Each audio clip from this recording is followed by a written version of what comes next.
I knew something was wrong the moment the usher hesitated. His eyes skimmed the guest list like my name was a smudge he couldn't quite make out. "Your name isn't here." The words landed cold, familiar, like déjà vu dressed as humiliation. I didn't argue, didn't raise my voice. I simply stepped aside, phone already buzzing in my hand. "Did you forget to add me?" I asked when she answered, though we both knew the question was too gentle for the truth. A quiet laugh. Sharp. "You really think you'd be invited?" The line went dead. My pulse didn't change. I walked out before anyone could witness the fracture she'd tried to carve into me. But I still placed the gift on the table, an understated black box with her name written in my handwriting she used to imitate. Hours later, she would open it. Hours later, she would start calling, but I never answered. Because the real story didn't begin at the wedding. It began years before, when she used to cling to my side like I was the only stable ground she had. When we were kids, she'd cry in my room after our parents' fights, whispering, "You're all I've got, don't leave me." And I believed her. I protected her, covered for her, lifted her, loved her. But loyalty means nothing if it's handed to a person who only knows how to take. The first crack appeared last year. A missing document from my desk. A conversation she shouldn't have known about. Then the message, sent by accident. Her name attached to someone else's words. "Don't worry, I'll make sure they won't get the job. I'll tell them what she did."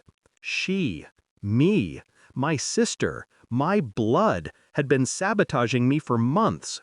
Job opportunities, friendships, even a relationship I didn't know she was poisoning behind my back.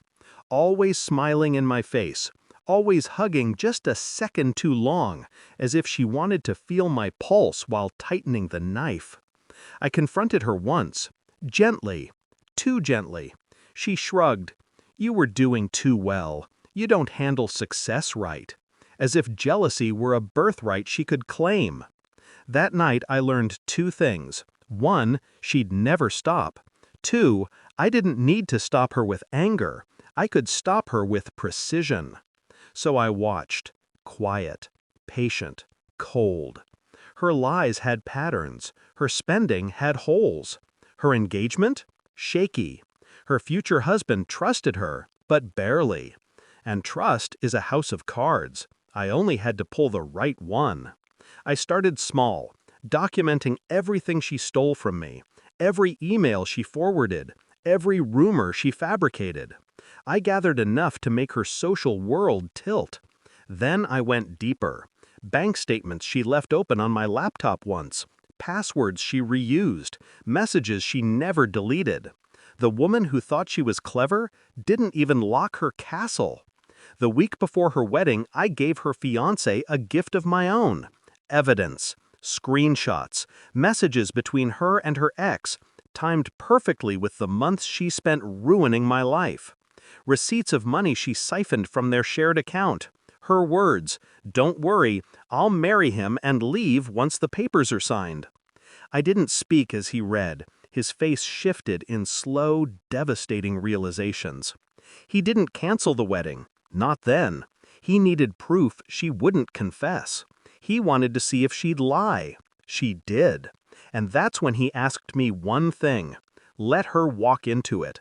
Let her believe she's won. So I did. Which brings us back to the gift.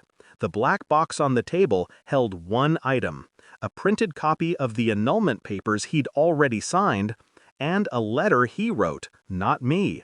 Every line carved into her illusions, every word exposing her to herself.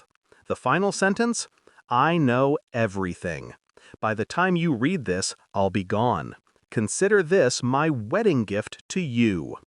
My phone started ringing before the reception even began. Her name, over and over. 30 calls? 40? More? But I didn't pick up. I didn't need to. My revenge wasn't loud. It didn't require a confrontation or a dramatic scene.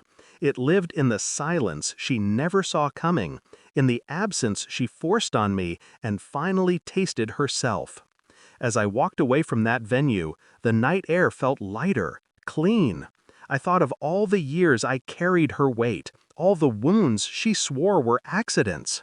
Now she knew what it felt like to be left outside, to reach for someone who wouldn't reach back. Justice didn't roar that night, it whispered, and she heard every syllable.